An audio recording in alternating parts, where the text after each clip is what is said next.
Hey everyone, welcome to my 100th video. I had no idea I was even near this milestone until one of you guys happened to mention in my last video that I had 99 and one more to go. So when I checked it out, I was like, oh my god, I had no idea. So that was pretty cool, kind of a surprise.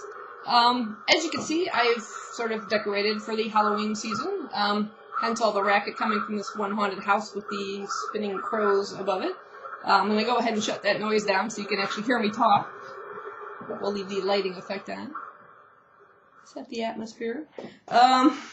Yeah, so when I found out that this was going to be my 100th video, I kind of pushed aside a video I was planning on uploading, and I'll put that one up next. So what you're going to see is decoration, then no decoration, and then decoration.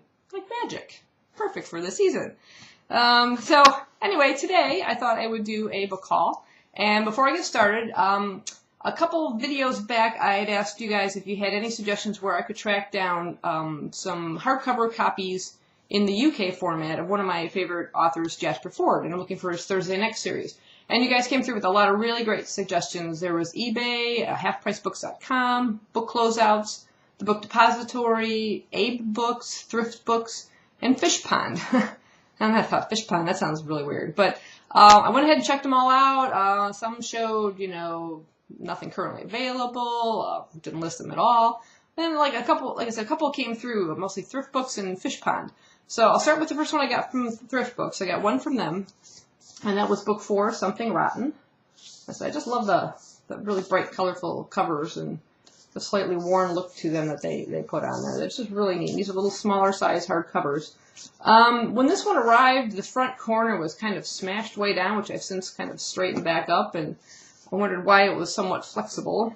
And I was disappointed to discover when I opened up the dust jacket that it had looks like apparently some water damage or something spilled on it.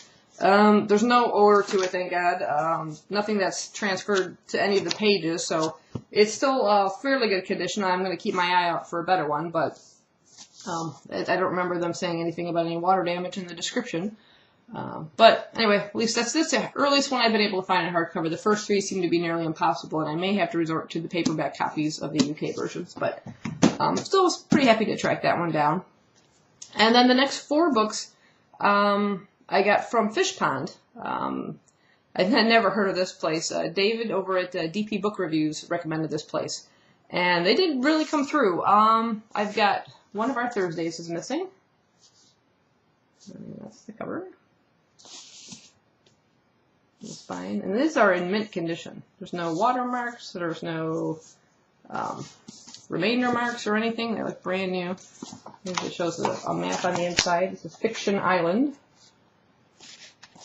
And if you remember me, in some previous videos, I mentioned a lot about these stories and how they're just filled with these literary references and things, and they're quite humorous and really entertaining. Really worth picking up. And another one I got from Fish Pond is the latest book that's out in the series. This is The Woman Who Died a Lot. And I haven't actually read this one yet, so I'm really looking forward to getting into that. Hopefully next month, once I'm finished with all my October Halloween reads. Yeah, so that's the latest one. Again, this is brand new, so it's in mint condition. The next one I got from Fish Pond was a bit of a surprise. This is First Among Sequels. This is book 5. Now, I don't know if you happen to notice, this is in mint condition as well, but if you happen to notice there's a difference between these. I was like, what? So I went back and looked at descriptions, and below, like the ISBN and page numbers and all that, they showed dimensions of the book. And there were 2 listings for this one which was in stock and one which wasn't, so I thought, well, I'm going to get the one that's in stock. Didn't look at the dimensions at the time I ordered it, so this is apparently a larger size format. It's not large print or anything, and I don't know why the publisher did it in 2 different formats, but yeah, it does not fit the rest of them. So I went back to look and see if the other one's available, and of course not. So I've got a request in there for them to email me if it happens to come back in stock, but yeah, what am I going to do with this? I might end up having to get this one in paperback, we'll see. But still, like I said, that Fish Pond yielded the most selections I had. And then in a different series by Jasper Fforde, I actually think this might be a standalone book. This is Shades of Grey, and this is in this larger size format. I don't know that it comes in a smaller size at all. And it seems to be a turtleback because there's no dust jacket on it. But this one's really, really entertaining as well. And that's the front. Actually, I'll read the back of this. It says, "It's Britain, but not as we know it. Entire cities lie buried beneath moorland. Echoes of lost technology pepper the landscape, and there's evidence of conflict in abundance. Democracy has been replaced by colortocracy. Visual color dominates society, from the feed pipes that keep the municipal park green to the healing hues you view to cure illness, to a social hierarchy based upon your limited color vision. You are what you can see." Eddie Russet has no ambition to be anything other than a loyal drone of the collective. With his better-than-average red perception, he could marry an oxblood, inherit the stringworks, maybe even make prefect. Life looks colorful, life looks good. But then he moves to East Carming and falls in love with a gray named Jane, who opens his eyes to the painful truth behind his seemingly perfect society. Where have all the spoons gone? What happened to all the people who never returned from High Saffron? And why, when you begin to question the world around you, do black and white certainties reduce themselves to shades of gray? It's described as part satire, part romance, part revolutionary thriller. This is a new world from the creative and comic genius of Jasper Fforde, and it is quite entertaining. The neat thing about this cover, I don't know if you can see it close up, but it looks like one of those fill in the colors with the numbers. So you match whatever color, whatever number is the color you fill it in. So it's kind of really cool. But again, this is a turtleback with no dust jacket. I wish it would have had a dust jacket, but again, this is in mint condition as well, and no remainder marks or anything. So those are all from, those last four were from Fish Pond. So thanks everybody who gave me great suggestions. Please still keep your eye out. Like I said, I've still got a long way to go, but I'm going to keep looking. Then I've got 1, 2, 3, 4, 5, 6 more books for you. A couple I picked up at half-price books, some I got for review, one I got in the mail, and a couple that I bought. So I'm going to go tuck into those next. This one I got at half-price books. It's book 3 in the Wake trilogy. It's called Gone. It's in paperback format. I do have Wake, and now I still need to get Fade before I can actually read the series. Heard mixed reviews about this. Some people like it, some people don't like it at all. It's a fairly, small read on all 3 of them, so once I get started, it shouldn't take too long. So I'll hopefully tuck into that sometime soon. Then for review, I got The Raven Boys by Maggie Stiefvater. That's just the ARC copy. The finished copy's now out, so obviously it came in after the release date. But I've read The Wolves of Mercy Falls, and I wasn't too thrilled with that series. I found it a bit slow, so I'm still going to give her another chance and see if maybe this will change my mind on the author's writing style and stuff. So hopefully get to that fairly soon. And then on Goodreads, you can enter giveaways on there. And I had entered one for The Walking Dead, The Road to Woodbury, and surprisingly got it in the mail. So I actually won my first giveaway.